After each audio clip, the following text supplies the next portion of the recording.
Bismillahirrahmanirrahim. Assalamualaikum warahmatullahi wabarakatuh. Salam sejahtera, salam keluarga Malaysia teguh bersama. Anda sedang menyaksikan program Borak Warisan bersama dengan saya Syafiqah Ishak. Hari ini satu lagi topik yang cukup signifikan dengan negara kita Malaysia apabila kita baru sahaja sebenarnya menyambut Hari Kebangsaan dan juga Hari Malaysia, di mana kalau kita ingat kembali ini merupakan untuk kita mengenang jasa pahlawan kita untuk membebaskan bumi bertuah. Dan juga pada hari ini selain daripada negara kita merdeka, jiwa kita merdeka, budi bahasa kita juga perlulah sama jalan seiring. Kita juga perlu merdeka sebenarnya dari segi budi bahasa dan juga nilai murni. Jadi hari ini kita akan berikan penekanan kepada budi bahasa dan juga nilai murni bersama dengan tiga tetamu saya pada hari ini. Cukup berbangga sekali saya bersama dengan mereka bertiga, tetapi saya akan kenalkan selepas ini kerana apa, saya ingin memberitahu kepada anda semua bahawa kempen Budi Bahasa Budaya Kita yang bermula pada 11 Februari 2005 disemarakkan semula oleh MOTEK serta agensi di bawahnya pada tahun ini selaras dengan matlamat dasar kebudayaan negara yang bertunjangkan negara maju, rakyat berbudaya. Jadi saya tak nak bercuti panjang kerana apa, tiga tetamu saya telah pun bersiap sedia. Ingin saya memperkenalkan di sebelah sini yang berusaha Dr. Iyo Leng Yan, Pengarah Bahagian Warisan Tidak Ketara Jabatan Warisan Negara. Juga di sebelah saya yang berbahagia Datuk Syafina Selamat, penyanyi dan juga juruhati vokal, siapa yang tak kenal, okey. Dan juga yang terakhir sekali, ini satu-satunya kumbang. Ini pendekar kita pada petang ini. Encik Nasrizal alias Bel Ngasri, pelakon, pelawak dan juga pengacara. Kalau kita baca kat sini pelakon, pelawak, pengacara, segala apa yang ada. Ya. Saya nak buat. Tapi hari ini pendekar. Hari ini pendekar. Ya. Nah, tengok bajunya. Untuk sini saja. Untuk sini je lah. Tak boleh bersilat depan ya. Silat semua jangan. Assalamualaikum, apa khabar? Selamat sejahtera.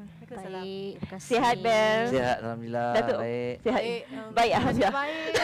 Sini Biasalah cuaca kita yang tidak menentu sekarang kan. Tapi bila kita menyentuh mengenai cuaca, suka untuk saya ingatkan kepada penonton yang sedang menyaksikan siaran secara langsung melalui Facebook dan juga YouTube Jabatan Warisan Negara agar berhati-hati. Kita sekarang ni berada di peralihan monsun. Tidak lama lagi monsun, jadi negeri-negeri yang berkemungkinan akan menerima taburan hujan yang agak lebat khususnya di pantai timur untuk berhati-hati. Apatah lagi kita berada di kawasan ini pun juga kadang-kadang naik juga airnya. Risau. Jadi kita insya-Allah akan habis pada tepat jam 4 petang. Insya-Allah. Kalau tak kita satu tingkat atas. Kita risau sebenarnya. Tingkat takkan dua tingkat. Kan. Tidak. Tadi Bel datang dia bawa bot dah. Dia bawa bot. Tak apa. Saya tak pandai bersilat tapi saya pandai berenang. Mendayung. Boleh. Mendayung sampan Okey, hari ini seperti mana saya katakan tadi cukup signifikan topik kita, iaitu mengenai budi bahasa dan juga nilai murni. Jadi hari ini kita nak terus saja bertanya kepada tetamu saya di sebelah, tapi mungkin moleklah kiranya kalau kita nak berkenalan terlebih dahulu dengan doktor. Mungkin sedikit latar belakang mengenai doktor, silakan. Terima kasih. Saya nama diberi Iyo Leng Yan. Saya ni Mek Kelantan sebab asal daripada Kelantan. Cina Kelantan. Kelantan. Tak nampak Jadi saya dengan Jabatan Warisan Malaysia ni baru 2 tahun lebih di bahagian warisan tidak ketara lah. Sebelum ni saya di Jabatan Muzium Malaysia. Jadi saya di Jabatan Warisan Negara ni saya diberi tanggungjawab untuk menguruskan hal-hal yang berkaitan dengan warisan tidak ketara negara. Tadi saya dah tanya, warisan tidak ketara tu apa, doktor? Apa yang ketara, apa yang tak ketara? Nak tahu. Okey, ketara. Ketara. Mana-mana yang boleh pegang tu ketara. Sebab warisan ni dia bagi dua, satu warisan ketara dan satu warisan tidak ketara. Yang ketara kita boleh pegang macam bangunan, tapak warisan, monumen boleh pegang. Warisan tidak ketara ni istimewa sikit. Dia tak boleh pegang, yang tak nampak. Tapi dia boleh menghayati, kita boleh menjiwai dia. Dan termasuklah seni persembahan, bahasa dan persuratan, seni halus dan kraf, dan juga adat dan budaya. Itu adalah 4 domain bawah Jabatan Warisan Negara lah. Jadi mereka yang berada di bawah industri kreatif ni seperti Datuk dan juga Bel ni tak nampaklah ni sebab seninya halus, Hari ni baru saya nampak ni. Nampak pegang, kalau kita pegang tu ketara. Tapi kalau kita nampak dari segi nilai-nilai murni dalam tu, itu yang tidak ketara, yang kita tak nampak. Okey. Jadi ini merupakan panel kita yang pertama dan di sebelahnya Datuk Syafina, selamat. Datuk, perkembangan terkini aktivitinya bagaimana? Kembang ucuk. Kembang. Kembang aja ni, kembang aja sekarang Tak ni. nampak kat mana kembangnya. Sentiasa daripada dulu begini saja, Datuk. Alhamdulillah sekarang ni walaupun sebelum ni PKP kan semua kebanyakan orang senyap, tapi sebenarnya saya masih bekerja. Saya masih lagi dengan Junior Seni Choir. Saya masih lagi mengajar. Saya juga menjurikan banyak pertandingan nyanyian, seminar-seminar, workshop. Dan terbaru ni sekarang ni adalah GV9 lah. Dahsyat ni, dahsyat lah. Dahsyat. Memang begitu padat jugalah sebenarnya jadual Datuk Syafina. Tapi terima kasih banyak-banyak kerana sudi juga bersama dengan kami pada petang ini. Mesti datang. Mestilah padat. Kalau tak ada Datuk. Sebab janji. Ada janji. Dan itu namanya budi bahasa. Dan nampak dia mengamalkan nilai-nilai murni juga di situ. Betul. Sebab dia cikgu kena budi bahasa. Kan. Ketepatan masa. Jadi awak saya pun kenalah ada budi bahasa ada juga. orang berbudi, kita berbahasa. Betul. Abang Bel pula perkembangan terkini aktivitinya? Alhamdulillah saya daripada sejak umur 6 tahun sampai sekarang lebih kurang sama je. Masih lagi orang kata terbabit dalam orang kata bidang seni ni lah. Dari segi berlakon, drama, filem, dan juga daripada kecil juga saya juga terbabit untuk buat suara iklan. Ingat suara Cikgu Syafina je. Saya tak adalah. Suara Datuk je. Tak adalah, saya lebih kepada orang kata buat iklan. Bukanlah saya menyanyi terpekik terlolong. Ya. Kemudiannya MC, MC sekarang ni boleh kata daripada sebelum merdeka itu hari sampai sekarang boleh kata banyak jugalah program-program. Alhamdulillah sikit-sikit lah. Alhamdulillah. Saya selit-selit je lah. Begitu juga kalau berlakon saya pun menyelit je. Kan? Ada je di mana-mana dan yang kalau selit ada tu yang penting.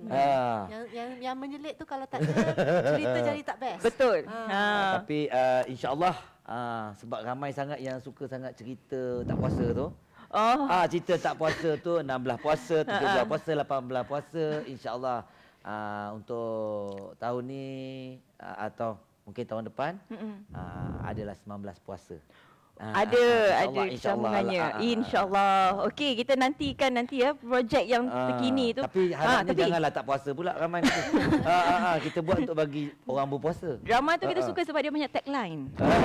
Banyak tagline yang diguna pakai oleh anak-anak muda di luar sana. Tapi ialah apabila kita menyentuh mengenai tagline ini, kita perlulah berbudi dan juga berbahasa. Sebab kadang-kadang apabila kita terlalu mengikut arus pemodenan ini, bahasa itu tidak terjaga.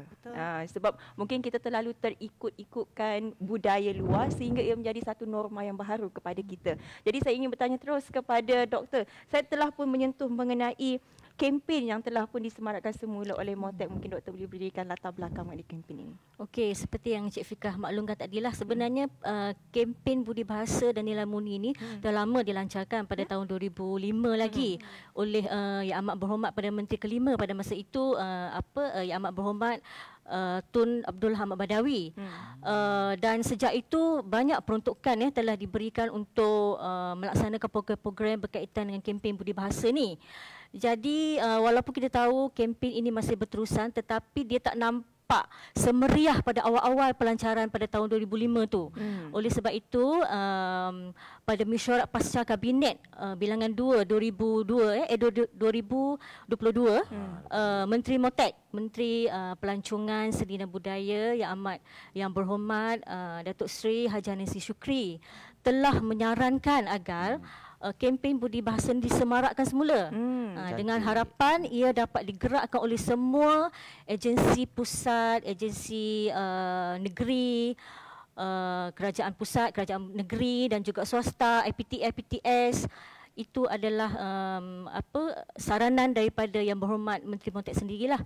Oleh sebab itu, kempen Semarakkan Semula Budi Bahasa ini telah dilancarkan di peringkat MOTEK lah pada 21 Julai 2022. Itu sepintas lalulah. Jadi objektifnya adalah kita nak menyuburkan kembali amalan budi bahasa ni di kalangan masyarakat Malaysia lah. Dan kita juga nak meningkatkan adat perkhidmatan barisan hadapan sektor perkhidmatan ni, sebab sektor perkhidmatan ni adalah cerminan kepada organisasi. Betul. Dan satu lagi, kita nak menyegarkan kembali penghayatan prinsip kelima rukun negara. Prinsip kelima rukun negara apa?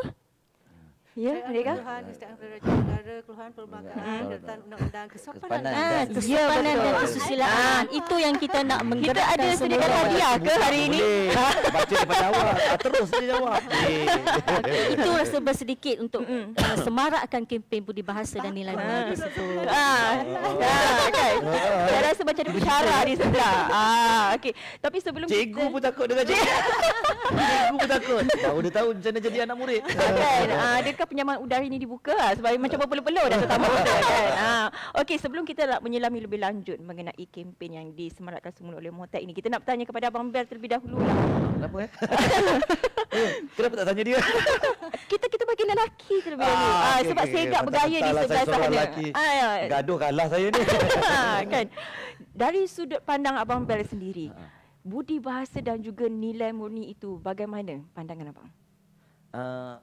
Bagi pendapat saya lah, benda tu memang benda amalannya bagus. Orang kata berbudi bahasa, cara bercakap, orang kata cara kita membuat sesuatu kalau dengan berbudi bahasa dan juga tak melupakan nilai-nilai murni. Itu satu benda yang baik. Baik, okey, kalau berceritakan tentang dulu banyak program-program sebenarnya saya macam contoh masa saya kecil-kecil dulu, saya banyak terbabitlah dengan program-program. Macam contoh kadang-kadang lepas makan cuci tangan pun ada program. Cuci tangan pun ada program. Saya pernah buat sebab saya umur saya dalam 7 tahun, 8 tahun, 9 tahun. Saya antara orang kata banyak buat iklan, program-program, rancangan kanak-kanak. Semuanya banyak nak menerapkan orang kata mesej. So jadi masa tu pula saya orang kata budak-budak pun orang dah kenal.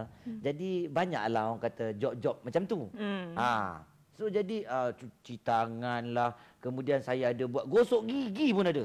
Gosok gigi. Tapi tu saya ingat. Ya betul. Gosok gigi. Zaman tu pun saya ada buat. Dan program-program tu begitu banyak sekali. Dan itu tak lagi macam contoh dulu-dulu kan banyak iklan-iklan orang kata kempen ni, kempen tu. So saya rasa memang macam doktor cakap tu, memang sebenarnya perlu sangat. Nak lagi kita nak meletakkan orang kata nilai-nilai murni, budi bahasa di kalangan rakyat Malaysia ni. Nak lagi berbilang bangsa, berbilang kaum. Jadi saya rasa benda tu amat-amat pentinglah untuk kita war-warkan lagi, banyakkan lagi program. Sebab saya bila macam contoh saya dah besar-besar macam ni lah. Besar ni je pun bukanlah besar sangat saya ni. Tak adalah besar sangat ya. Tinggi dulang ke apa ke. Macam ni je saya. Tapi masa saya budak-budak tu saya boleh kata banyak kempen-kempen, hidup berjiran, macam-macam. Banyak betul di slot TV lah apalah. Jadi sekarang ni kalau macam saya lah, kalau nak berceritakan tentang nak banyakkan kempen budi bahasa, nilai murni. Sekarang ni lagi banyak platformnya. Dengan ada apa orang kata media sosial, apa semua. Kalau program yang macam ni pun bagus. Dan baru-baru ni macam contoh saya ada terbabit dengan satu drama. Satu drama ni memang tentang bahasa. Walaupun dia bukanlah budi bahasa. Budi bahasa tu diri tetapi dia tentang bahasa. RTM dan juga kerjasama dengan Dewan Bahasa dan Pustaka. Bertajuk Kampung Kecil pekan kecil, kampung terpencil. Saya buat job tu dan saya dapat rasakan satu benda yang bagus. Dia untuk menyambut kemerdekaan. 10 episod.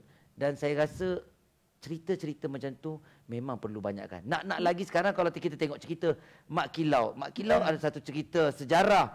Cerita sejarah pun orang dah ambil tahu. Jadi apa salah kalau macam contoh kita ada satu mungkin filem ke apa ke tentang budi bahasa yang menunjukkan secara orang kata mungkin secara halus atau kalau tak nampak lah kan atau nak secara kasar lagi baguslah. Apa orang kata nak menerapkan nilai murni dan juga budi bahasa kepada rakyat Malaysia. Saya rasa baguslah. Saya setuju dengan apa yang Abang Bel katakan tadi. Kita boleh menggunakan pelbagai medium dan juga platform sebenarnya untuk mengembangkan lagi, untuk kita memberi kecaknaan kepada mereka di luar sana mengenai budi bahasa dan juga nilai murni. Tapi dari sudut lagu dan juga muzik, sebab kita alang-alang ada guru vokal di sini. Kita ada Datuk Syafinas ni. Yang begitu padat jadual ini. Tapi tak boleh nyanyi hari ni. Hari ni tak boleh nyanyi. Jadi penonton itu semua alasan. Penonton jangan minta ya. Saya ni kadang-kadang cakap je budi bahasa, tapi budi bahasa kurang. Nasib Abang Bel tak cakap, kita kena teknik. Sebab dia cakap macam tu. Macam mana sebenarnya kita boleh menerapkan lagi unsur-unsur budi bahasa dan juga nilai murni di dalam lagu pada waktu kini? Okey. Macam cerita pasal kempen kan, saya ingat masa kempen ini dimulakan, ingat lagu budi bahasa budaya kita, nyanyian Datuk Siti Nurhaliza ya, oleh Pak Ngah dan juga Kak Cha kan, tak silap saya lah. So ingat masa tu ada lagu sebegitu kan. Sekarang ni kita tak ada lagu-lagu sebegitu. Agak sedih, tapi kalau kita tengok daripada aspek lirik lagu, memang lirik-lirik lagu bahasa Melayu ni saya boleh katakan agak terpelihara lah ya, sebab dia punya cara penulisan tu lebih poetik, tak adalah bukan semacam bahasa Inggeris sebenarnya. Kalau bahasa Inggeris je straightforward. Straightforward terus dia kata kan. Kalau kita ada perumpamaan, dia ada macam-macam kat situ. So masih terjaga dan dijaga pada pendapat saya. Tapi baru-baru ni ada juga saya dengar sebenarnya semalam ada lagu yang tidak begitu, bahasanya tidak menarik, agak tak sedap didengarlah di telinga. Ada juga. Tapi itu yang kita takutkan. Tapi itu yang selalu popular kan. Betul. Benda-benda macam tu. Tapi nilai-nilai sebegitu yang kita takutkan, sebab kita nak menerapkan nilai murni pada anak-anak kita kan, sebab lagu-lagu moden macam itu, moden lah kita katakan kerana lagu-lagu yang selama ini terpelihara, tapi yang bila yang dah baru ni dia dipanggil moden pula ya. Tapi sebenarnya pada saya bahasa itu sangat penting, sebab kita daripada bahasa dan nilai budi dalam lagu tu, kita mengajak anak-anak kita tentang jati diri, tentang inilah identiti kita sebagai rakyat Malaysia. Kita jaga kita punya bahasa, dan ia bukan bermula hanya daripada kita nampak pada tingkah laku saja. Ia juga bermula daripada cara kita berfikir. Sebab bila nak tulis lirik tu pun cara kita berfikir kan. Jadi bila kita berfikir, kita perlu berfikir dengan cara yang sesopan yang boleh. Kalau kita nak bercakap pun kita bercakap. Jadi bila kita fikir, kita tulis pun kita tahu ini macam tak sopan sikit, so kita kena cari perkataan atau ayat yang lebih sesuai untuk digunakan. Kan? Jadi macam saya cakap, kalau dalam lagu-lagu mainstream ni, so far saya tak nampaklah bahasa-bahasa yang tidak sepatutnya. Tetapi yang di luar sikit tu, macam saya sebut tadi, macam saya dengar lagu indie tu, saya rasa macam itu agak menakutkan lah, sebab itu tak indie kadang-kadang yang apa ni, yang viral-viral ni, kadang-kadang dia orang ni bukanlah datang daripada orang-orang yang dah dalam industri. Kadang-kadang dia orang ni main bedal je, tapi jadi top. Dengan video dia, dengan nyanyian dia yang tak apa-apa tu, kan? Nana Rehan, Duna Rehan, kan? Macam tu tiba-tiba meletup pula. Elok-elok budi bahasa. Tapi lagu sebenarnya budi bahasa tu rasanya kalau nak cerita pasal budi bahasa, Datuk, terus kita ingat itu je. Betul tak? Lagu budi bahasa. Budi bahasa budaya kita. Itu ajalah. Macam lain tu lah. Saya. Saya dah terharu dengan Rehan tu lah. Tapi itulah maksud dia kena, maknanya mungkin kena banyakkan kan. Tapi itu yang takut. Dulu banyak kot. Tapi itu yang takut sebab zaman sekarang dia pasal media sosial, YouTube, Instagram, TikTok dan anak-anak muda memang suka benda-benda tu. Ya, betul. Jadi dia senang nak akses dan itu yang dia tengok. TV ke apa ke mungkin boleh difikirkan sebab mereka akan dia orang tak, budak-budak zaman sekarang dia tak tengok TV lagi dah. Dia tengok YouTube, dia boleh pilih apa yang dia nak tengok. Betul. Dia tengok YouTube, dia tengok Instagram, dia tengok TikTok kan. Jadi itu yang kita takut bila benda-benda yang tak sihat ni dia tengok, dia tonton. Jadi kat situ kita pentingnya tanggungjawab ibu bapa dan tugas ibu bapa untuk memantau apa yang dilihat dan ditonton oleh anak-anak. Saya setuju dengan apa yang Datuk katakan tadi dan juga saya mengambil kembali apa yang Abang Bel katakan. Mungkin kalau kita ada sentuh ataupun menyelitkan di elemen-elemen budi bahasa dan juga menggunakan bahasa Melayu yang betul, tata bahasa yang betul. Orang kata tak in. Dia kata tak trend, tak boleh nak jual. Orang kata pada waktu sekarang. Doktor kena fikirkan lah. Itulah soalan susulannya. Itulah soalan susulan. Sebab apa? Kita risaukan apabila anak-anak muda ini fikirkan, alah nanti tak ada siapa nak dengar, tak ada siapa yang nak menonton. Sebab kadang-kadang kata bahasa-bahasa itu mungkin sukar untuk difahami oleh generasi pada masa kini. Pandangan daripada Jabatan Warisan? Okey, saya bagi respon yang kata nak in masuk tu sebenarnya Jabatan Warisan ni dia bersekali dengan agensi-agensi lain bawah Montek lah, sebab agensi bawah Montek ni dia ada 13 agensi dan jabatan semuanya. So masing-masing menjalankan program yang menerapkan nilai-nilai ataupun elemen budi bahasa dan nilai murni tersebut. Untuk Jabatan Warisan Negara sendiri, kita telah menjalankan program-program, contohnya kita telah menganjurkan pertandingan video-video pendek berkaitan dengan budi bahasa dan nilai murni. Contohnya kita telah adakan hampir setiap tahun bermula tahun 2018 kita telah mengadakan pertandingan video pendek tetapi tema yang berbeza. Contohnya pada tahun 2018 kita menggunakan tema adab. 2019 kita menggunakan tema perpaduan dan pada tahun 2020 kita menggunakan tema peribahasa. Itu adalah antara program-program yang kita cuba terapkan dan kita nak menggalakkan muda-mudi dan banyak juga sambutan daripada pelajar-pelajar sekolah untuk pertandingan video-video pendek tersebut. Dan kita juga baru-baru ini kita telah menganjurkan webinar berkaitan dengan cerita rakyat. Cerita rakyat warisan turun-temurun, di mana kita tahu dalam cerita rakyat tu memang banyak nilai-nilai murni yang kita boleh ambil sebagai teladan. Apa contoh cerita rakyat? Yang biasa Sang Kancil dan Buaya. Itu adalah cerita daripada tadi terakhir sekali nak menjawab. Saya tengok sebelah ada tak? Patutnya cerita rakyat tu sangat dekat dengan jiwa kita sebab dari kecil kita didedahkan dengan cerita rakyat. Contoh rakyat Pak Pandey. Pak Pandey, Mak Jening. Macam contoh kan dulu kan setiap kali kalau nak buka TV lah contohnya kan, kita akan diletakkan dengan cerita tu Sang Kancil. Sang Kancil dengan buaya. Itulah. Itu sampai saya dah umur berapa saya ingat lagi tu. I jawab baru you Baguslah. Saya budak-budak masa tu boleh kata suka tengok, padahal hari-hari benda tu ada di jalan hari-hari pun tengok lagi. Itu patut kita dedahkan kembali kepada anak-anak kita. Sebelum tidur bercerita tentang cerita rakyat ni kepada anak-anak kita. Cerita rakyat ni sebenarnya kita telah angkat sebagai warisan kebangsaan bawah Akta 2005, Akta 645 pada tahun 2018. Sebut salah. Sebab Jabatan Warisan dia berperanan mewartakan dan menguatkuasakan warisan kebangsaan tu. Kita angkat elemen-elemen warisan kebudayaan ketara ni sebagai warisan kebangsaan. Salah satu cerita rakyat tadi itulah.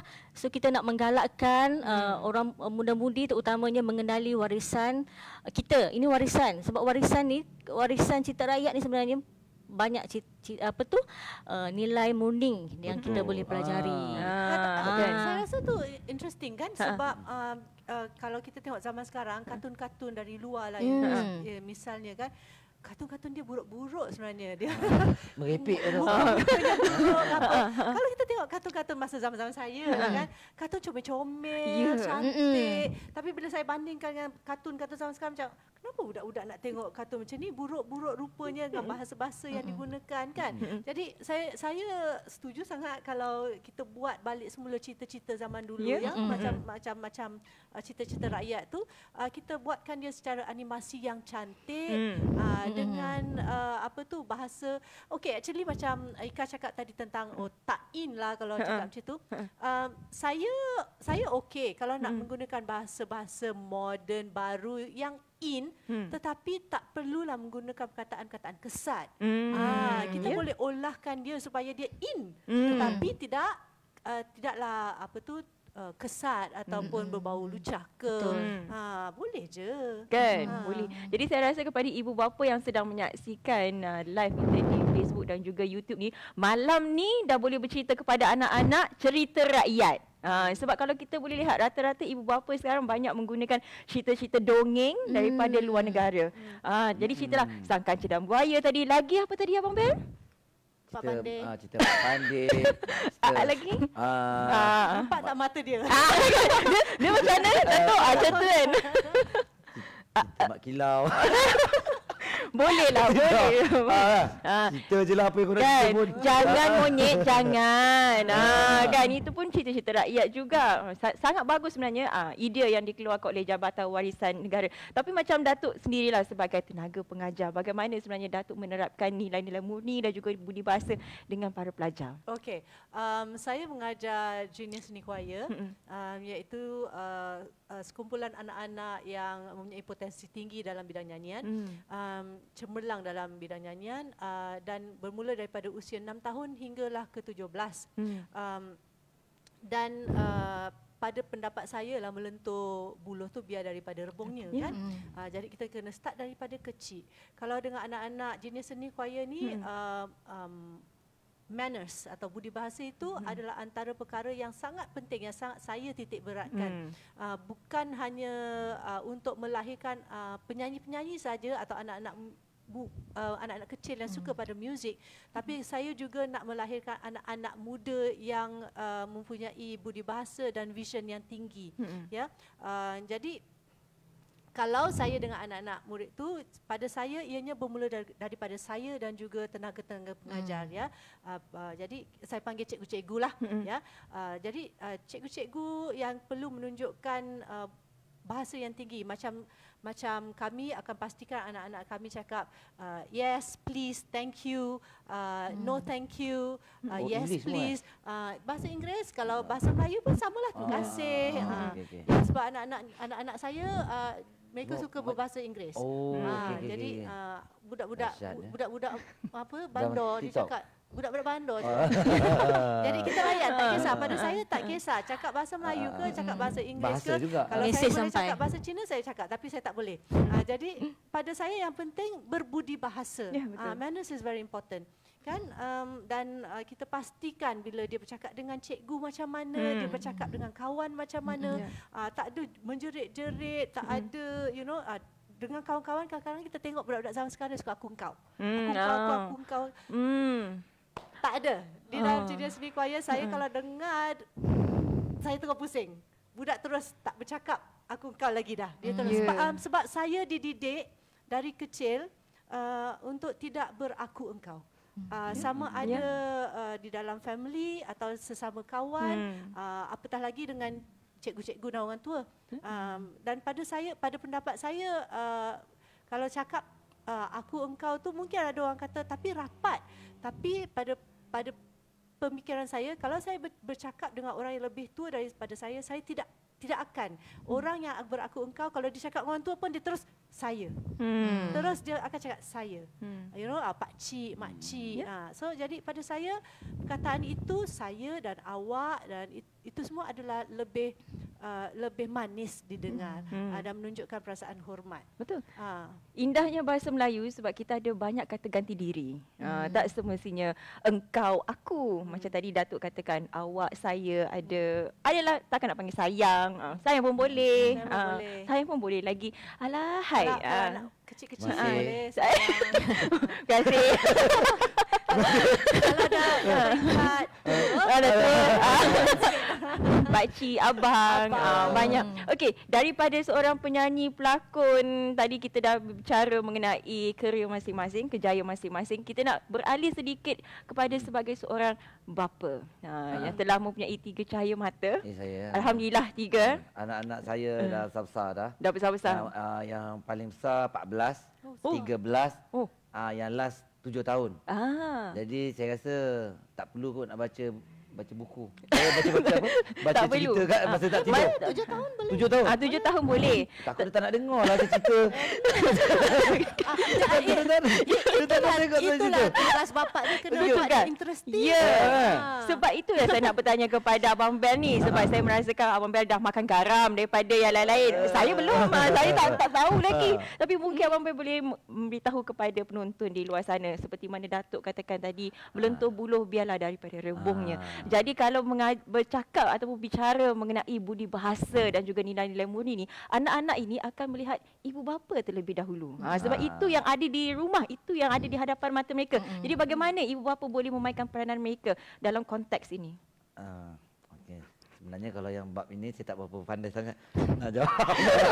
Sebagai bapak ni walaupun dah lama jadi bapak, tapi bapak dia macam anak-anak. Saya kalau ni saya buat diri saya dengan anak-anak saya macam kawan-kawannya. Nak lagi sekarang macam contoh anak sulung saya lelaki tu 14, dia dah lagi besar pada saya. Dia dah lagi tinggi dia lagi tinggi daripada saya. Jadi saya nak je suruh dia tukar jadi bapa. Biar saya jadi anak dia. Tapi pada masa yang sama seharusnya lah ibu bapa tentulah kena tunjukkan orang kata contoh yang baik untuk anak-anak dan semestinya apabila apa saja yang kita buat, kalau macam contoh satu benda tak baik, kalau boleh tu janganlah tunjukkan pada di depan anak-anak. Kan? Dan ini saya memang selalu fikirkan sebelum apa-apa saya nak buat kalau berada di hadapan anak-anak. Kadang-kadang macam contoh marah tu ada juga tu, tapi tidaklah terlampau kadang-kadang. Dan kadang-kadang macam contoh saya sendiri seorang pelakon dan saya berlakon daripada budak-budak. Semasa saya berlakon dulu cerita-cerita macam-macam tu, ada cerita yang kena dera, ada cerita kena dera, kena pukul. Macam contoh yang cerita saya berlakon, boleh kata popular juga cerita tu, cerita Pak I. Cerita Pak I, cerita Sutun lah. Masa zaman budak-budak tu. Jadi cerita-cerita tu ada menunjukkan bapa yang garang, mungkin mak yang bukan mak yang terlampau apa. Terlampau kau fikir lain pula, dah lain pula. Macam contoh garang sangat apa semua. Jadi di situ saya sendiri masa budak-budak pun saya tak berapa suka. Jadi kalau boleh sekarang saya tak adalah saya buat benda yang sama yang macam apa yang saya terima masa saya berlakon dulu. Jadi kalau boleh tu sebagai seorang ibu bapa dalam kita nak orang kata budi bahasa, meningkatkan budi bahasa dia dan nilai murni, seharusnya kita sendiri sebagai ibu bapa tu seharusnya memberikan contoh yang baik.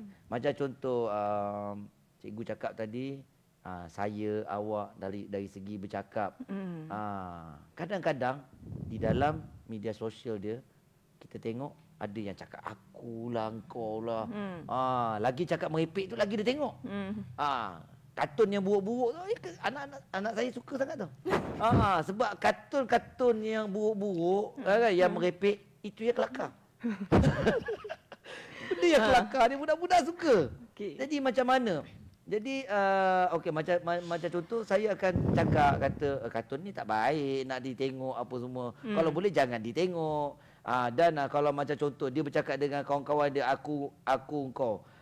Sebenarnya bahasa itu pun dah agak kasar. Aku engkau. Tapi saya sendiri pun macam saya dah jadi biasa saya cakap saya ni. Saya, awak, benda yang dah jadi kebiasaan untuk saya bercakap macam tu. Jadi saya rasa diorang insya-Allah akan menjadikan apa yang saya buat sebagai contoh. Saya, awak, memang saya pun dengar anak-anak saya cakap saya, awak, tidak beraku, engkau. Dan kalau dalam cerita sekalipun saya berlakon, melainkan satu watak tu memang jenis kurang ajar, akan muncullah benda-benda itu. Tapi itu adalah mencerminkan benda yang tak baik. Janganlah kau ikut. Janganlah awak tu ikut benda tu. Jadi selain daripada tu saya akan bahasa tu lebih molek lah. Itulah yang jadikannya budi bahasa. Dan dalam satu cerita tu kadang-kadang kalau wataknya tu perlu menunjukkan contoh yang baik. So kita akan cuba terapkan nilai-nilai murni dalam watak yang saya bawa. Kadang-kadang seorang pelakon ni tak semestinya skrip tu kita ikut 100%. Kita follow aja. Kan? Jadi kita sebagai seorang pelakon kadang-kadang kita ada inisiatif untuk mencantikkan. Dan apa salahnya kalau kita letakkan budi bahasa dan juga nilai murni dalam watak kita tu. Ya. Itulah sebenarnya cabaran kepada ibu bapa, sebab kita faham ibu bapa hanyalah manusia biasa yang mempunyai emosi dan tidak pernah terlepas daripada kesilapan. Tapi yang dirisaukan ialah nanti anak-anak itu ternampak perkara sedemikian. Itu cabaran kepada ibu bapa. Cabaran kepada pihak Jabatan Warisan pula berbeza. Kerana Jabatan Warisan Negara, perkataan negara itu satu bebanan yang cukup hebat yang ditanggung oleh pihak jabatan. Kerana negara kita, keluarga Malaysia mempunyai pelbagai bangsa dan juga agama untuk menyatu padukan mereka ini dalam satu konteks nilai murni dan juga budi bahasa itu. Bagaimana? Okey, untuk Jabatan Warisan Negara, kita bukan main ataupun jabatan yang utama menggerakkan kempen budi bahasa budaya kita ini, sebab ia perlu juga datangnya daripada masyarakat itu sendiri. Kita hanya boleh melaksanakan program-program ataupun perhebahan tentang kempen budi bahasa ini. Macam Jabatan Warisan Negara, kita lebih kepada kita melihat kepada fungsi dan peranan Jabatan Warisan Negara itu sendiri. Di mana seperti yang sebut tadi, kita menjalankan program-program dengan kerjasama NGO, komuniti dan juga tokoh-tokoh warisan dalam kita melaksanakan program warisan tidak ketara, tapi dalam masa yang sama kita menerapkan juga nilai-nilai budi bahasa dan nilai murni tersebut. Macam bahagian untuk warisan tidak ketara kita ada 4 domen. Yang pertama, seni persembahan. Untuk seni persembahan dia ada teater, ada muzik, nyanyian, ada tarian. Jadi kita menerapkan nilai murni itu. Dah ada sebenarnya nilai murni dalam itu. Kalau kita tengok dalam seni persembahan, kita ada Mak Yong, kita ada Dikir Barat, Wayang Kulit, Boria, Dondang Sayang. Itu semua melalui penceritaan seni persembahan tersebut telah ada. Di mana contohnya kalau dalam Wayang Kulit, dia menyampaikan mesej-mesej yang baik akan mendapat balasan baik, yang buruk akan mendapat balasan buruk. Begitu juga dengan Dondang Sayang, dalam menyanyi lagu-lagu Dondang Sayang itu ada diselit-selitkan pantun tentang budi bahasa dan juga nilai murni. Dan yang kedua, dari segi adat dan budaya, itu bawah domen warisan tidak ketara juga. Dalam adat dan budaya pun dia ada adat berpatih, adat masuk rumah, adat bertandang. Dalam itu juga terkandungnya nilai-nilai murni, di mana dia ada unsur-unsur permufakatan, gotong royong, hormat menghormati kat situ. Dan domen yang ketiga kita, seni halus dan kraft. Seni halus dan kraft termasuk tekstil, kraft semua. Contohnya busana. Melalui busana pun kita menerapkan budi bahasa dan nilai murni, di mana orang kata berpakaian itu mencerminkan identiti dan personaliti kita kan. Jadi kalau kita tengok orang tu berpakaian, kalau berpakaian tidak elok, seksi, kita dah tahu dah personaliti orang ni macam mana, setakat mana tahap nilai murni dan budi bahasa di situ. Sebabnya budi bahasa dan nilai murni ni dia bukan melalui komunikasi lisan saja yang kita bertutur, kita faham dah. Dari segi pertuturan kita tahu ada ke tak nilai murni dan juga budi bahasa di situ, tetapi dia juga ditunjukkan melalui komunikasi bukan lisan. Yang mana kita dari segi berpakaian contohnya, kita tengok aja kita dah tahu itu simbolnya Body bahasa. Budi bahasa dia. Budi bahasa, betul. Sebab itu Jabatan Warisan Negara mengambil inisiatif kita kita akan menerbitkan buku garis panduan dan tata cara perlindungan warisan kebudayaan tidak ketara busana tradisional Melayu. Di situ kita tunjukkan macam mana pakaian yang tak betul. Itu adalah peranan Jabatan Warisan Negara lah tu kat situ. Dan domain yang terakhir adalah bahasa dan perseratan. Kita tahu bahasa dan perseratan ini amat penting. Di situlah terdapatnya nilai budi bahasa di situ. Di mana kalau kita tengok bahasa perseratan termasuk macam pantun, nazam, gurindam, tromba, di situ kita dah tahu dah adanya nilai-nilai budi bahasa di situ. Kalau kita tengok orang dulu-dulu kan, masyarakat dulu banyak berpantun. Banyak berpantun dan dalam pantun itulah terselitnya budi bahasa yang betul. Kalau orang dulu dia tak marah, dia tak sindir secara terus terang, tapi dia menggunakan pantun. Contohnya kalau kita katakan apa guna berpakaian batik kalau tidak memakai capal? Apa guna berisi cantik kalau tak pandai menumbuk sambal? Itu maksudnya kita menyindir, tapi kalau walaupun dia menyindir tapi kita rasa sejuk je sebab dia berpantun. Melalui pantun kita rasa sejuk je. Halus je. Halus. Kalau kita kata, kalau kita terus terang kata Tumbuk sambal je nanti. kalau kita terus terang kan, harap muka je cantik kan, harap muka je cantik tapi tak pandai masak contohnya. Rasanya maunya lesung tu tebal atas muka. Itu maksudnya. Macam contoh kan, orang zaman dulu kan suka berpantun. Zaman sekarang dah tak ada dah. Itulah kita kena ajar. Banyak buku-buku pantun yang kita boleh belajar kat situ. Kalau nak marah aja kita guna pepantun. Di situ kita dapat belajar dalam pantun tu adanya budi bahasa di situ. Pada saya kan, bila kita cakap pasal budi bahasa, kita juga kena fikirkan dari mana ia bermula, iaitu daripada fikiran dan juga daripada emosi kita. Kita kena kawal emosi kita sebab bila kita rasa marah, kita tahu kan kalau marah apa keluar daripada mulut dia tu kebanyakannya perkara-perkara yang tidak menyenangkan. Betul? Jadi itu yang menunjukkan dia punya emotional intellectual kan, betapa kecerdasan emosi dia, maknanya more of it they call it, I think emotional quotient, so tentang EQ, right?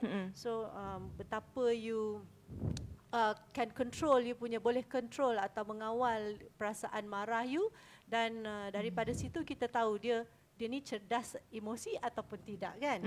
Jadi bila kita pandai mengawal kita punya emosi tu, kita akan tahu macam mana untuk, kalau setakat marah kita boleh kontrol, apalagi bila situasi-situasi yang lain kan, yang lebih mudah. So bila kita buat perkara-perkara yang kita rasa orang tu menyebabkan kita marah, take a step back. Fikir dulu tentang apa yang kita perlu balas.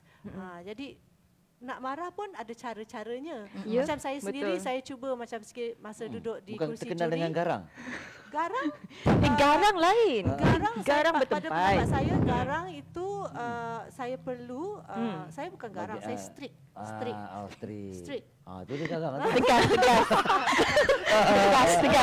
Jadi Duduk tegak sekarang. bila saya duduk di kursi juri itu, saya cuba beri komen yang seikhlas boleh.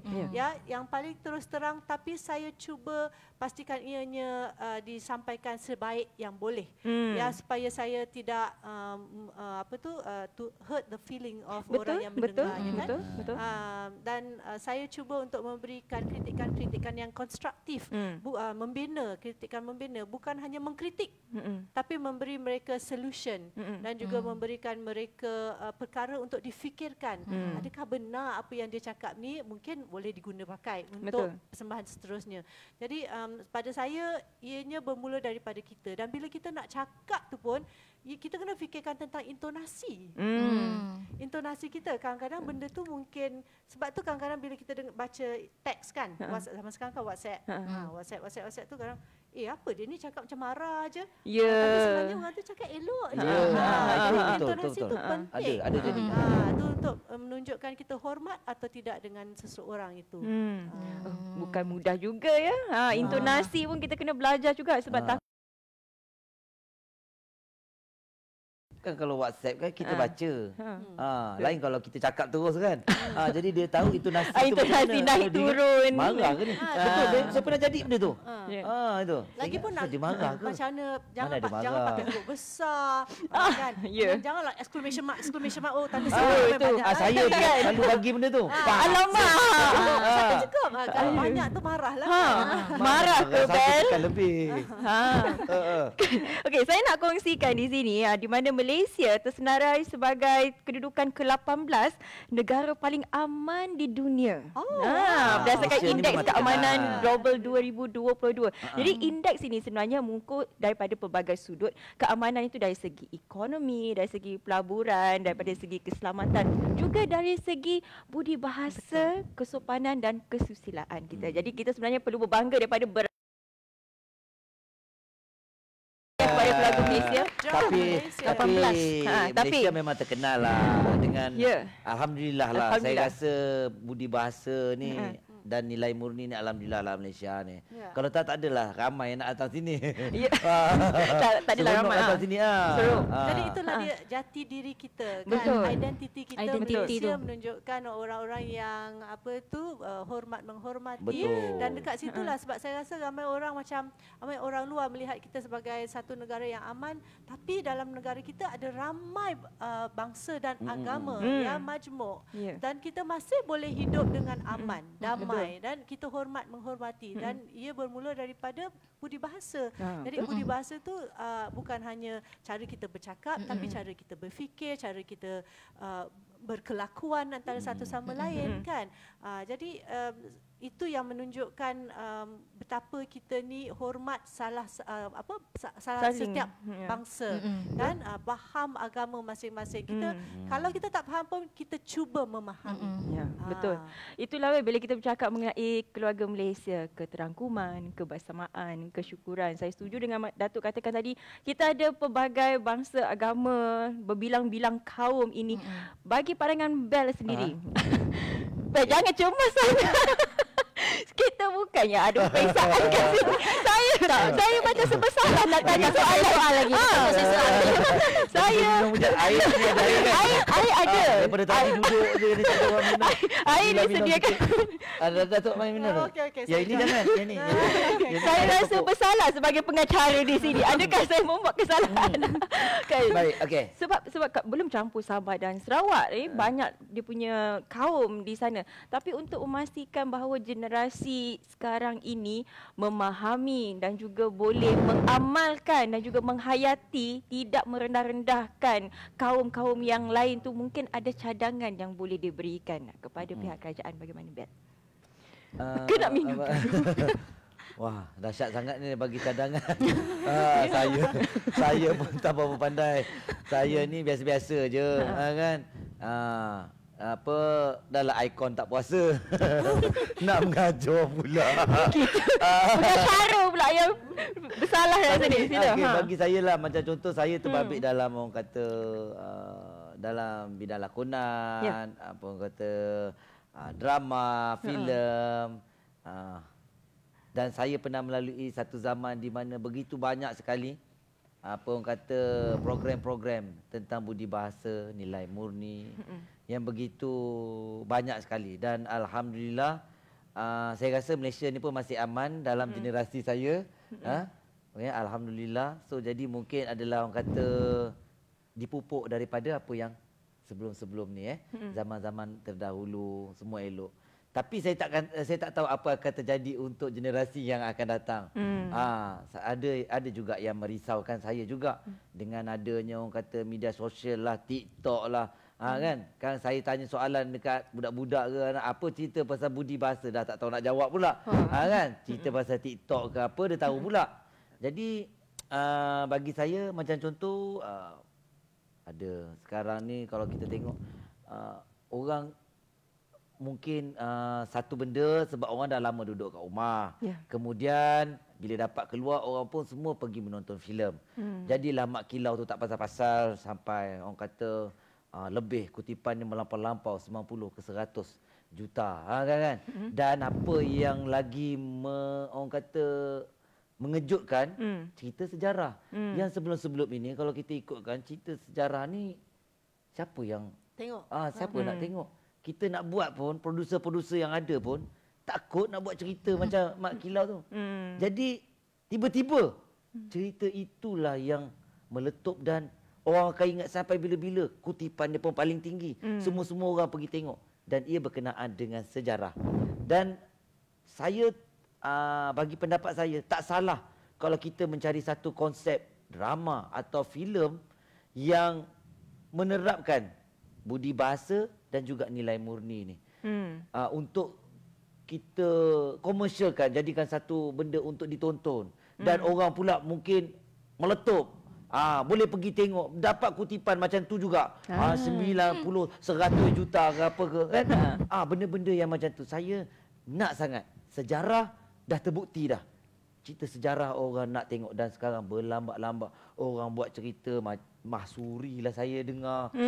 Kemudian apa saja pejuang-pejuang, pejuang-pejuang dah macam-macam filem dia orang tengah buat. Disebabkan kerana Mak Kilau tu, walaupun saya tak berlakon, seperti saya nak mempromotkan filem Mak Kilau tu, saya tak jadi Mak Kilau ke Mak Silau pun tak ada. Saya tak jadi apa-apa pun dalam cerita tu. Tapi saya sebagai orang yang berada dalam industri, saya begitu seronok. Sebab semua orang pergi menonton.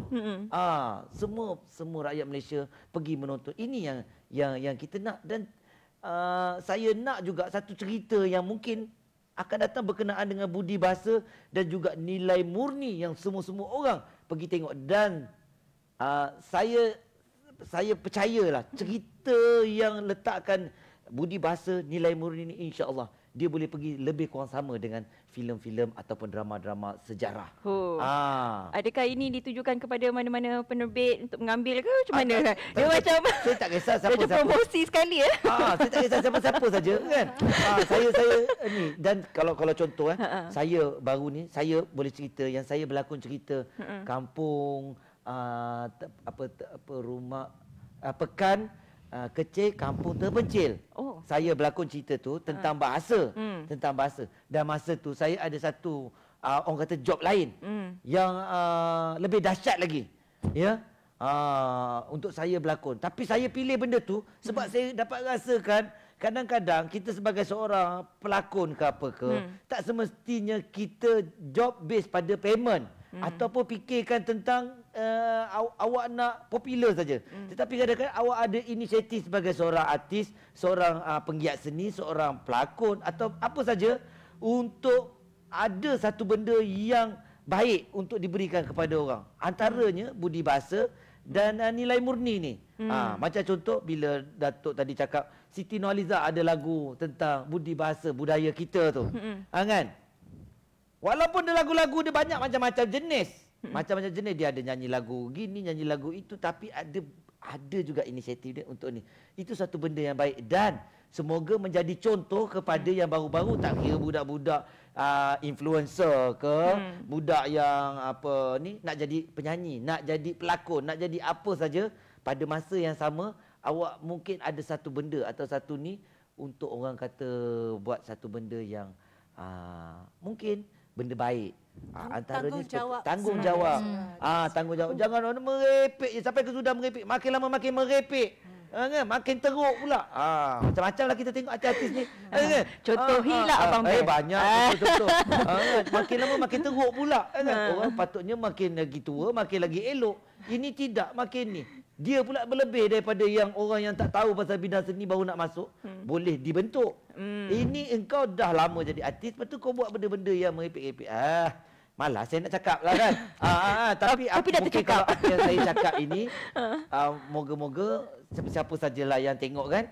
Awak sebagai orang yang ada dalam bidang seni, orang yang orang ambil orang lihat. Orang nak ambil jadi sebagai contoh, jadi ikon. Memanglah ikon tak puasa, tapi saya ikon tak puasa pun saya nak suruh orang puasa, bukannya makin tak puasa.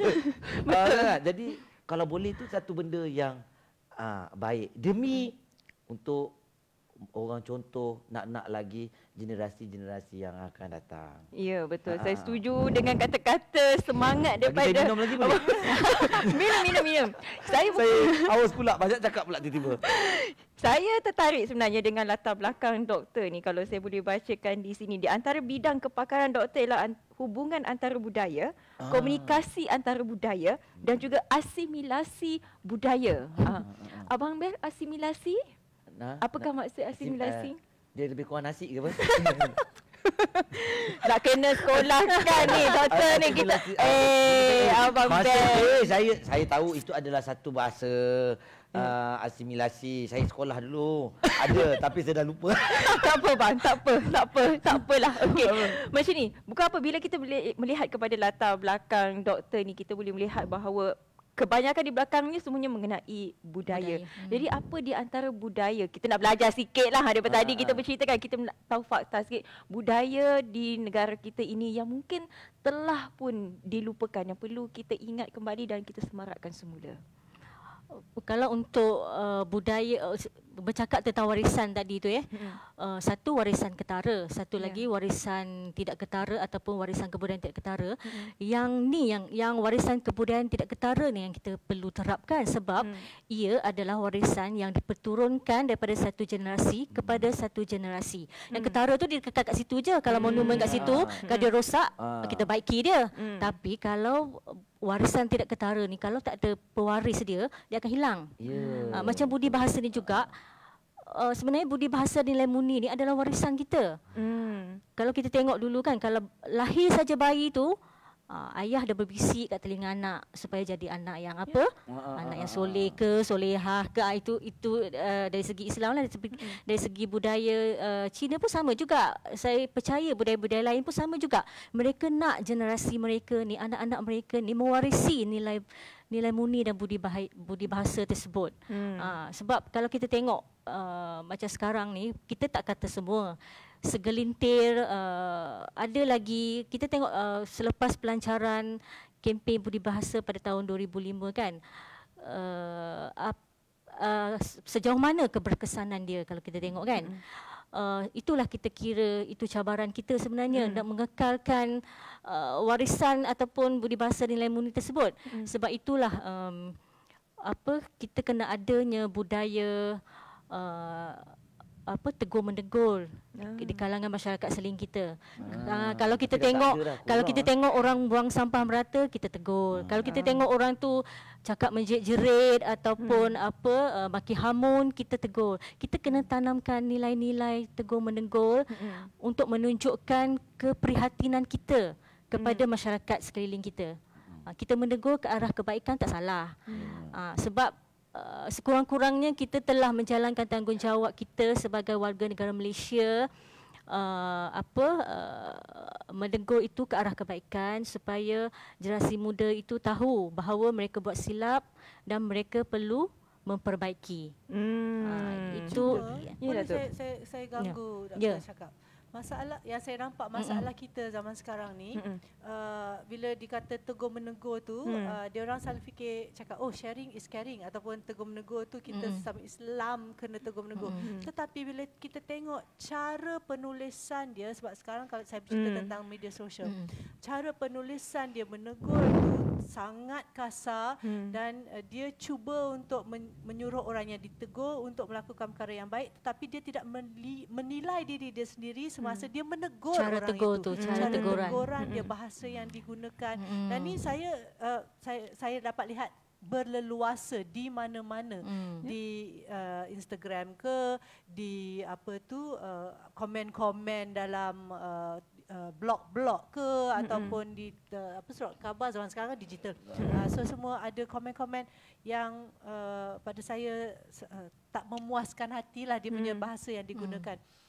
Jadi itu yang saya rasa sangat bahaya bila kita kata budaya tegur menegur itu perlu diteruskan, tetapi saya rasa dia kena ada clause kat belakang tu. Menggunakan bahasa yang betul. Menggunakan bahasa yang baik, yang manis, supaya tidak mengguris hati orang yang membacanya. You know, betul. so kita nak tegur orang, tapi nilai diri kita tu kita kena nilai lah bahasa yang kita gunakan tu elok ke tidak.